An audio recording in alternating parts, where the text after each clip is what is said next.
Shalom, apa kabar saudaraku? Bisa dilewati. Ini kalau kapal oleng ini lebih banyak di sini. Di sini masih kurang, ya. Takut belakang pendetanya mungkin ya. Saudaraku, jadi begini, perenungan saya begini, saudaraku. Kalau kita tahu bahwa hidupmu dan hidupku harus memberi yang terbaik untuk Tuhan, kita harus segenap hidup untuk Tuhan, segalanya untuk Tuhan, seluruh lini hidupmu dan hidupku untuk Tuhan. Seharusnya engkau dan saya tidak di dalam konsep yang salah.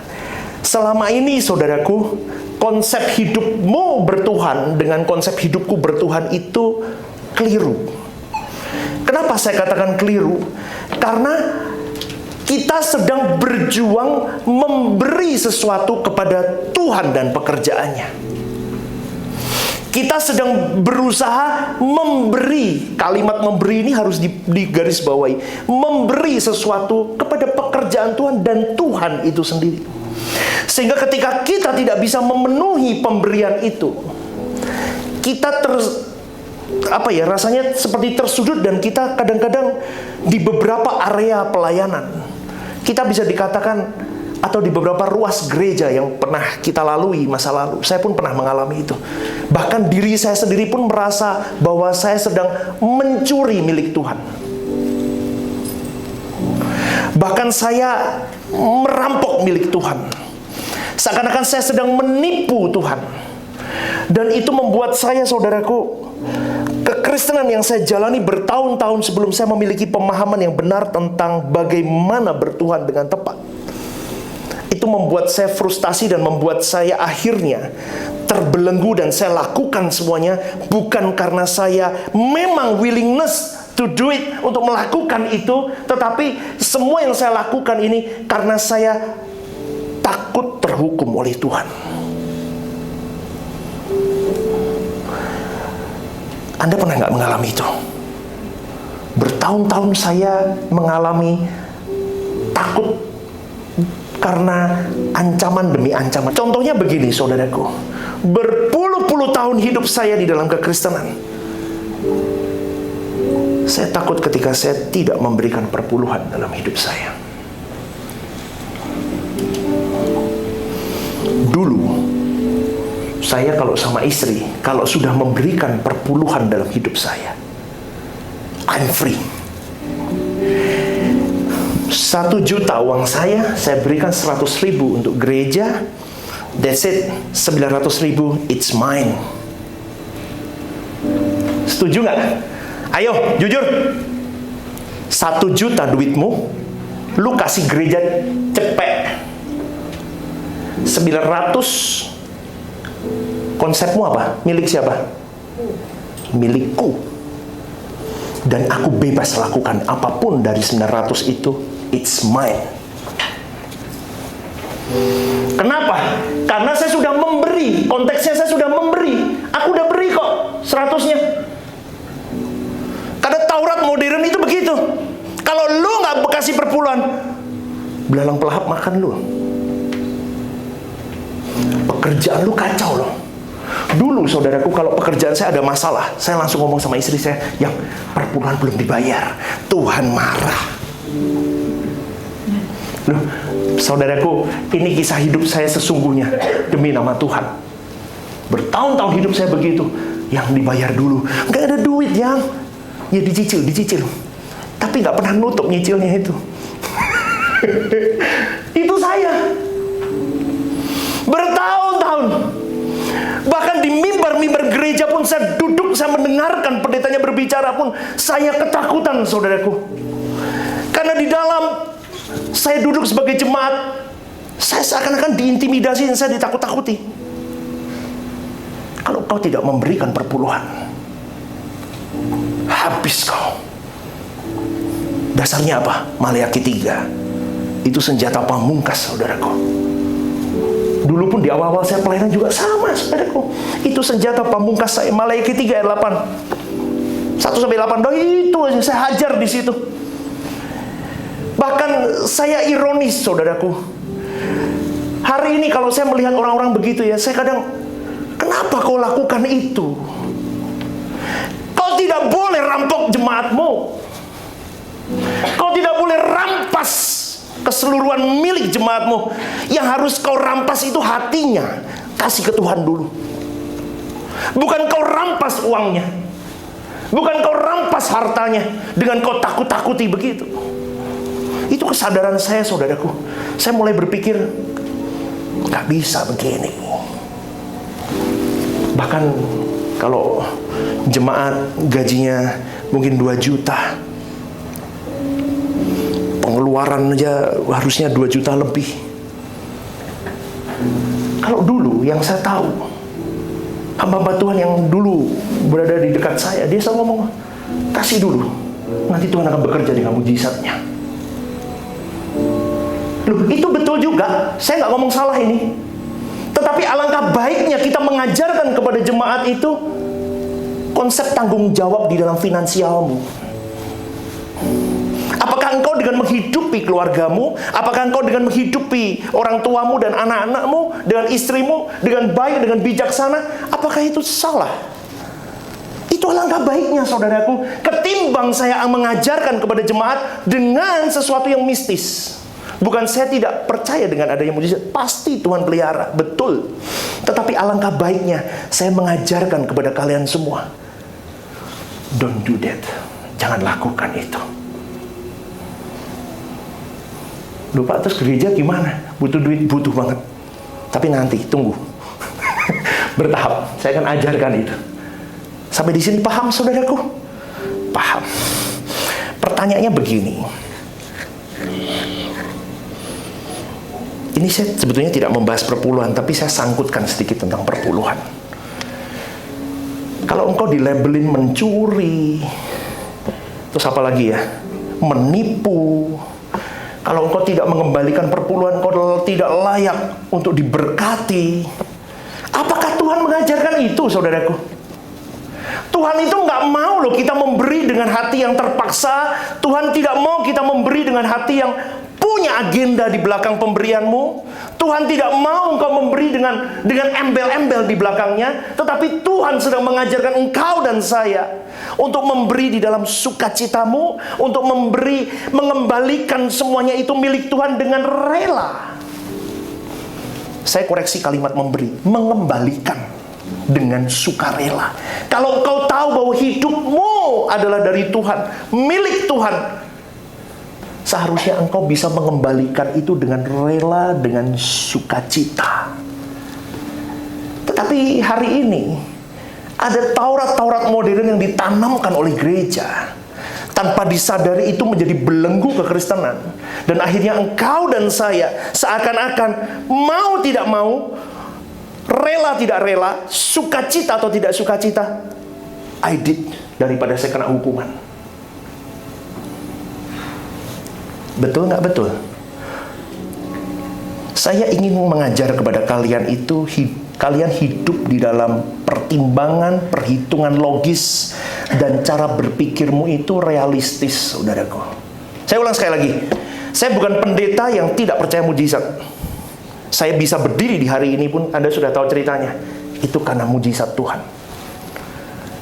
Tetapi di tempat ini saya mau mengajarkan kepada kalian menjadi pribadi yang memang benar-benar penuh hidup dengan penuh pertimbangan, dengan perhitungan yang logis, dan berpikirmu realistis. Jadi jangan pernah kau paksakan perpuluhanmu dengan tujuan setiap bulan engkau akan diberi mujizat oleh Tuhan untuk memenuhi segala kebutuhanmu. Itu tidak logis.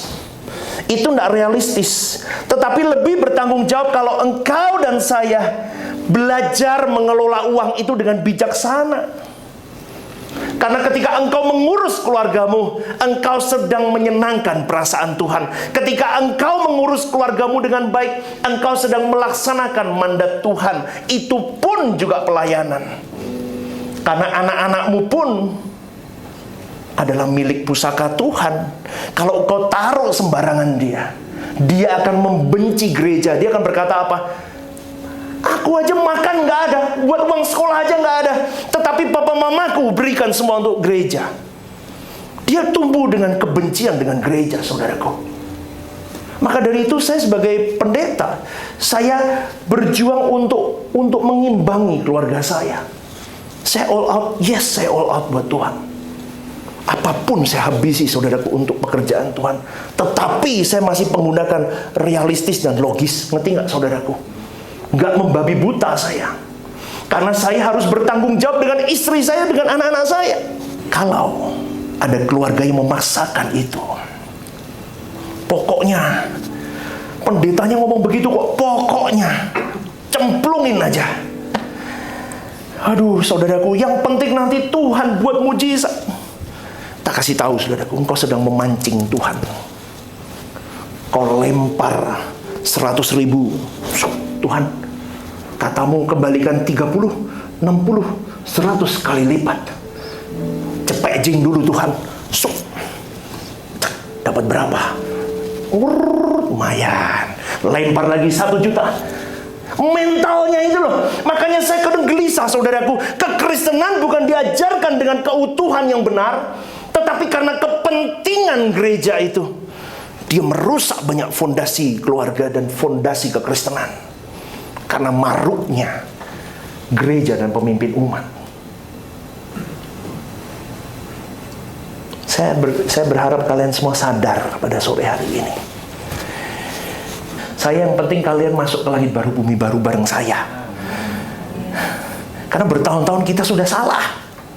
Saya sedih aja, saya gelisah. Saya lihat orang seperti saya dulu bertahun-tahun. Benar loh, saudaraku, saya bisa keluarkan uang 100.000, itu rasanya saya sudah beres sama Tuhan dan saya bebas. Dan 900 itu saya gunakan tanpa takut akan Tuhan, dan saya gunakan untuk kesukaan saya. Maka dari itu kita kembali tadi, kalau keluarga ini terus memberikan dengan iming-iming bahwa Tuhan pasti akan lakukan mujizat, maka ini adalah usaha memancing berkat Tuhan. Dan itu, saya boleh katakan itu sangat oportunis dan manipulatif, saudaraku. Bahaya sekali. Ya, saya bukan tidak percaya mujizat, tetapi kita harus belajar hidup bertanggung jawab, bukan hanya mengandalkan mujizat. Amin, saudaraku. Senggol kiri kanannya, realistis bro. Realistis bro. Ya, sadar dong. Amin. Aduh. Kalau Anda sebagai jemaat, dengar baik-baik. Kalau Anda sebagai jemaat belum siap atau tidak siap mengembalikan perpuluhan atau persembahan lainnya, karena engkau belum dewasa rohani, garis bawah ini, saya tidak boleh mengintimidasi kalian. Deal? Dengar baik-baik, sekali lagi. Ayo konsen dulu ya. Kalau Anda dan Anda semua ini di sini, jemaat, belum siap atau tidak siap memberikan perpuluhan atau persembahan apapun yang berhubungan dengan semuanya itu, karena engkau belum dewasa rohani, garis bawahi, karena engkau belum dewasa rohanimu, maka saya tidak boleh mengintimidasi kalian. Saya tugasnya membimbing kalian hari ini. Saya akan bimbing kalian. Makanya saya berani, saya akan terus ini khotbah tentang begini-begini deh. 3 minggu, 4 minggu ke depan deh. Ya. Saya mau mendewasakan kalian dulu. Saya mau membimbing kalian dulu. Sampai kalian benar-benar siap memberi. Oh, jangan kalimat memberi deh. Siap mengembalikan.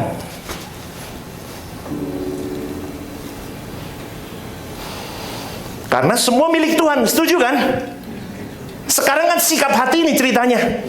Aku belum kok, tapi ya wes lah, daripada ancam-ancam udah. Kan begitu ceritanya sekarang. Loh ini punya aku kok Tuhan. Loh, ini punya aku. Tapi ibu datang, Pak, kalau Anda tidak memberi, hidupmu kacau loh. Nanti kena tulah loh. Nanti pekerjaanmu, aduh ya wis lah. Ya wis lah. Ya sudah lah, Bapak. Itu loh ceritanya, ngerti nggak? Sekarang tuh kita begitu. Lah itu yang mau saya latih kalian tidak begitu. Yang mau saya latih ke kalian adalah nggak usah ditakut-takutin sama ibu. Nggak usah apapun. Lord, it's my life. Aku harus mengembalikan milikmu dalam hidupku. Nah itu yang mau saya latih ke kalian. Kalau enggak, saudaraku, sampai mati hidupmu, engkau akan dihantui dengan rasa takut dan rasa bersalah bahwa engkau belum memberi untuk Tuhan. Dan itu menyakitkan dan akhirnya membuat engkau dan saya tidak bergairah ke gereja. Karena di gereja penuh takut-takuti. Ayo, belum memberi perpuluhan. Ayo, nggak ambil amplop. Ayo, scan dulu QRIS-nya. Ayo. Tapi Anda tidak sungguh-sungguh. Dalam hal ini, saudaraku, saya harus mengambil hatimu dulu ke Tuhan, kasih ke Tuhan. Saya tidak mau ambil harta kekayaanmu dan uangmu. Kenapa? Karena jika seseorang sudah, garis bawah ini, dengar baik-baik. Jika seseorang sudah bisa memberikan hatinya bagi Tuhan, dengan cara berpikir yang benar, dengan sikap hati yang benar, maka ia pasti akan memberikan segenap hidup untuk Tuhan. Amin. Berikan tepuk tangan untuk Tuhan. Maka saudaraku, tidak perlu ada paksaan di gereja ini. Ya, diganti ya kalimatnya, WL diganti. Siap beri yang terbaik buat Tuhan? Enggak. Siap mengembalikan yang terbaik buat Tuhan. Kita enggak bisa memberi Tuhan. Siapa kita? Semua yang ada dalam diri kita itu titipan Tuhan. Kau mau beri apa? Hidupmu aja diberi Tuhan, kau mau beri Tuhan. Aduh. Benar gak? Kalau konsep itu kita sombong banget loh. Kita bisa memberi Tuhan. Karena kau sudah beri 10%. Seakan-akan kau berhak mengatur dia. Ngeri kan? Itulah kekristenan hari ini. Coba Anda pikir deh. Telaah, benar gak? Kalian begitu gak? Saya begitu dulu. Tuhan, hari ini hidup saya dalam tuntunan Tuhan. Kemanapun aku melangkah, Tuhan bersama denganku.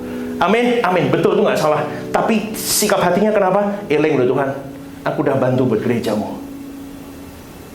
Tuhan, kemarin aku beli keyboard loh buat gereja. Tuntun aku sekarang. Jadi kalau engkau dan saya sudah bisa memberikan hati kita bagi Tuhan dengan cara berpikir benar, dengan cara sikap hati yang benar, maka engkau dan saya akan memberikan segenap hidup kita. Maka tidak perlu ada lagi yang dipaksa-paksa, ditarik-tarik. Ayo datang ke gereja yuk. Ayo memberikan persembahan yuk. Ayo melayani yuk. Nggak usah. Kalau engkau sudah sadar, caramu pikir sadar, kau matang di hadapan Tuhan, kau dewasa di mata Tuhan, nggak usah dikejar-kejar. Kalau aku duduk saja tidak melayani Tuhan, something wrong with me. Tapi hari ini yang masih duduk nggak apa-apa loh. Guys, gak apa-apa. Kita akan mulai melayani Tuhan. Memang belum, bertahap. Ini gereja masih baru. Saya sedang didik kalian. Sampai saatnya nanti, bam, kita akan melayani semuanya. Wah, luar biasa. Ya. Kalau saya ajarkan kekristenan yang salah, saudaraku, saya sedang menciptakan pribadi-pribadi Kristen yang oportunis dan manipulatif. Tapi itulah yang sekarang sedang banyak diajarkan di gereja-gereja. Bagaimana engkau memperoleh berkat jasmani, bagaimana engkau bisa berlipat gandakan 30, 60, 100 kali lipat. Padahal bukan itu, saudaraku. 30, 60, 100 kali lipat itu kalau kita lihat, coba Matius 13 ayat 23 ya, coba. Bisa tampilin? Matius 13 ayat 23. Ini berbicara bukan tentang pelipat gandaan berkat jasmani, saudaraku. Bukan. Ini bukan berbicara tentang itu semua. Tetapi Matius ini berbicara bagaimana engkau melipat gandakan hidupmu di dalam Tuhan. Firman yang kau dengar itu kau lipat gandakan di dalam hidupmu, berlipat kali ganda untuk engkau terus fruitful, berbuah. Tetapi karena bengisnya kekristenan dan karena maruknya kekristenan hari ini, semua ditafsir dengan salah, semua di dalam keserakahan, dan akhirnya ini pun dilampiaskan bahwa ketika engkau memberikan uangmu 30-60 kali lipat akan digantikan oleh Tuhan. Itu membuat saya sedih, saudaraku.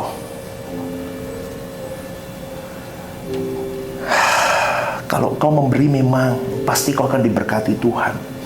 Tetapi kalau engkau beranjak hari ini memberi untuk engkau dilipat kali gandakan 30, 60, 100 kali lipat, kau jahat, saudaraku. Kau sedang mempermainkan Tuhan. Gereja butuh uang, yes. Gereja memang butuh uang.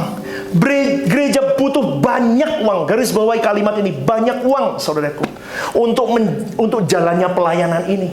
Bagaimana kalau pekerjaan Tuhan di tempat ini bisa bertumbuh kalau orang-orang di dalamnya bukan orang-orang yang bertumbuh? Orang yang tidak pernah mau memikirkan pekerjaan Tuhan. Padahal gereja itu membutuhkan banyak uang supaya jalannya pelayanan.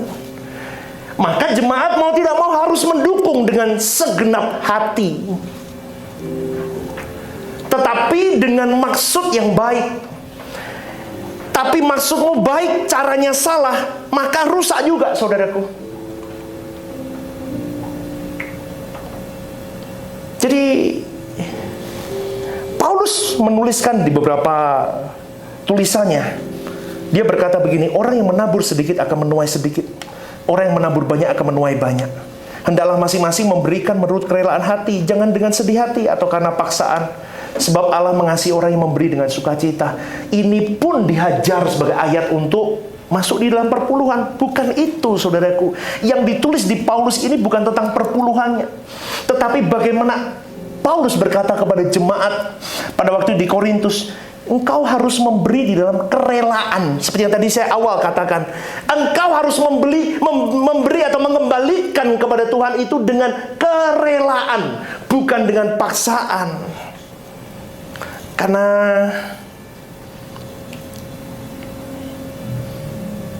persembahan yang diberikan jemaat itu untuk pelayanan. Ingat, saudaraku, setiap kita punya tanggung jawab atas jiwa-jiwa. Anda setuju? Amin? Amin. Itu bukan urusan saya tok loh. Urusan jiwa-jiwa itu bukan hanya urusan pendeta dan timnya. Tidak. Urusan jiwa-jiwa itu menjadi tanggung jawab kita semua sebagai orang percaya. Ada banyak lini, ada banyak cara. Bahkan kalau kita lihat ya, ada ini ya, Vicky ya, buat album gereja, itu pun jadi berkat. Betul, itu bisa memenangkan banyak jiwa. Contoh, orang baru capek, suntuk, dia dengerin lagu memberkati dan dia mulai semangat. Pastor Stephen Erasus buat Time to Share 3, itu bagus, saya memberkati saya banget. Itu saat teduh saya pakai itu semua, saudaraku. Di titik rendah saya kadang, saya nyetel lagu itu, ada kekuatan. Itu bagus. Tetapi salah satu yang menjadi pilar penting adalah taburan persembahanmu di gereja itu akan menghasilkan tuaian, yaitu pekerjaan Tuhan semakin berkembang. Kalau pekerjaan Tuhan semakin berkembang, jiwa-jiwa pun diselamatkan. Bukan jumlah uang atau berkat jasmani yang dikembalikan Tuhan dengan berlipat kali ganda kepada Anda dan saya yang memberi, tetapi semakin besar jumlah uang yang dipersembahkan, maka akan menghasilkan pelayanan lebih besar pula. Tetapi harus dilandasi dengan apa? Kerelaan hati dan cara berpikir yang benar. Kalau hari ini Anda belum memiliki cara berpikir yang benar, jangan beri kalau boleh. Saya mohon Anda jangan beri. Karena saya tidak mau mencetak manusia-manusia Kristen yang memberi tujuannya untuk memancing Tuhan atau untuk memaksa Tuhan mempekerjakan apapun yang menurut kemauan kalian. Tetapi berilah pelayanan Tuhan di tempat ini ketika Anda memang benar-benar sudah sadar dan dewasa. Amin, saudaraku. Engkau harus punya cara pandang yang benar. Maka dari itu Anda bertumbuh, Anda belajar, Anda berproses, saya pun berproses. Karena tidak bisa jemaat berproses Hamba Tuhannya tidak berproses, saya bisa memanipulasi uang Anda. Ngerti nggak saudaraku? Kalau saya tidak berproses, saya tidak dewasa, saya dapat uang kaget, saudaraku. Banyak pendeta dapat uang kaget di situ. Saya bisa memanipulasi Anda. Maka dari itu saya harus berproses juga bahwa all belongs to God. Tidak boleh ada kepentingan saya di situ. Maka ketika dua pihak ini benar-benar takut akan Tuhan, memberikan kerelaan kepada Tuhan yang baik, cara berpikirnya baik, hatinya baik, semuanya akan bertemu dan kairos Tuhan masuk, pelayanan itu akan menjadi berbuah. Tetapi kalau di sisi jemaat dan di sisi hamba Tuhan pengelola ini tidak bertemu, satu timpang atau satu timpang, tidak akan pernah jalan. Betul nggak saudaraku? Betul nggak? Kita berjuang bersama maka dari itu. Amin. Amin. Dari kecil mama saya selalu memberikan kepada saya gambar begini. Saya tidak boleh bolos sekolah minggu, saudaraku. Meskipun dulu Doraemon jam 8 di Indosiar apa di mana itu menyenangkan sekali. Ya kan dulu ada ya Indosiar jam 8. Aduh, saudaraku, itu saya sudah alasan sakit perut lah, sakit kepala, tetap diseret suruh sekolah minggu. Itu baling-baling bambu. Wah, itu saya sudah, aduh mah, enggak usah pergi deh. Aku mau lihat Doraemon. Duh, pendetamu tuh suka Doraemon loh. Jangan. Bagus. Itu kan lucu ya. Pling, keluar macam-macam gitu, lucu loh. Setiap momen itu saya tunggu. Itu sesuatu yang unik buat saya dulu. Tahu nggak saudaraku? Aduh, ngomong ngopo lali malah Doraemon Tuhan. Ya, begini. Setiap hari Minggu mama saya selalu ngomong begini. Stephen, ini uang persembahan kolektor ya. Tidak boleh ditekuk. Mama saya saklek loh. Uang dilempit lagi, tekuk jadi kotak. Masukin saku. Muka saya dibedakin. Dijongkatin, berangkat ya, pinter ya. Iya mama, saya berangkat. Nggak boleh ditekuk ya. Iya, saya kasih uang itu di kolektor. Kalau mama saya lihat saya kerampol, apa ya, ngeremes uang itu, marah mama saya. Itu pun dipilih sama mama saya uang yang paling bagus di dompetnya. Itu mengajarkan kepada saya sampai hari ini. Kasih yang terbaik, nak. Itu legacy yang kecil, tetapi itu legacy yang membuat saya sampai hari ini. Terima kasih Tuhan, saya punya mama yang hebat. Saya diingatkan saya harus memberi yang terbaik dalam segala hal hidup saya. Seperti kita mengembalikan sesuatu yang baik kepada orang tua kita. Masa kita mau menuntut sesuatu kalau kita kasih orang tua? Enggak kan saudaraku? Kita memberi supaya orang tua kita bahagia. Kita memberi supaya orang tua kita senang dengan pemberian kita. Sama halnya kita mau memberi kepada Tuhan. Seperti kita memberi kepada orang tua kita. Mengembalikan itu semua. Ma, seneng ya tak beliin mesin cuci misalnya. Ma, tak beliin TV, seneng nggak? Seneng. Seperti itulah kita harus mengembalikan kepada Tuhan. Tuhan, aku beri yang terbaik dalam hidupku ya. Maka saya percaya saudaraku, dengan cara yang benar, sikap hati yang benar, cara berpikir yang benar, engkau memberikan bukan tidak ditakut-takuti, karena engkau mau mengembalikan apa yang harus ku kembalikan. Tuhan bangga dengan hidupmu. Saya tutup dengan satu kebenaran. 1 Korintus 6 ayat 19-20 itu berkata begini, kita bukan milik kita sendiri. Kita ditebus oleh Tuhan Yesus dengan harga yang lunas dibayar, yaitu dengan darahnya. Dan kita tidak berhak atas diri kita. Apapun yang kita miliki, milik siapa? Milik Tuhan. Berarti saya sebagai hamba Tuhan di tempat ini, saya harus benar-benar mengajarkan kepada kalian. Engkau tidak memberi, tetapi mengembalikan milik Tuhan yang sudah Tuhan titipkan dalam hidupmu. Jadi ketika engkau mengembalikan persembahan, jangan pernah berharap persembahanmu beranak cucu, berlipat kali ganda, berpuluh-puluh kali. Karena Tuhan tidak pernah menjanjikan bahwa engkau akan berlipat kali ganda. Tetapi secara logik saja, kalau engkau memberi buat Tuhan, pasti Tuhan pelihara hidupmu. Amin saudaraku. Amin. Kalau kita hari ini sudah mulai cara hidup kita benar, cara kita mempersembahkan yang terbaik buat Tuhan, cara kita mengembalikan, menghargai, menempatkan Tuhan dengan baik, masa Tuhan tidak memelihara hidupmu dan hidupku? Maka dari itu saya selalu ngomong sama istri saya, kalau caraku melayani sudah kurasa benar, aku tidak salah kok, aku tidak untuk kepentinganku, masa Tuhan gak pelihara? Lagu apa? Suka-sukamu Tuhan itu real. Udah Tuhan, I did my best. Setiap hari I do my best. Aku lakukan bagianku. Aku kembalikan semua untuk Engkau. Benar gak? Kalau saya memberi yang terbaik buat Tuhan, masa Tuhan mempermalukan pekerjaannya sendiri? Jasku. Tetapi di dalam perjuangan saya kepada Tuhan, Tuhan, gimana ya Tuhan? Pekerjaanmu berat. Berat.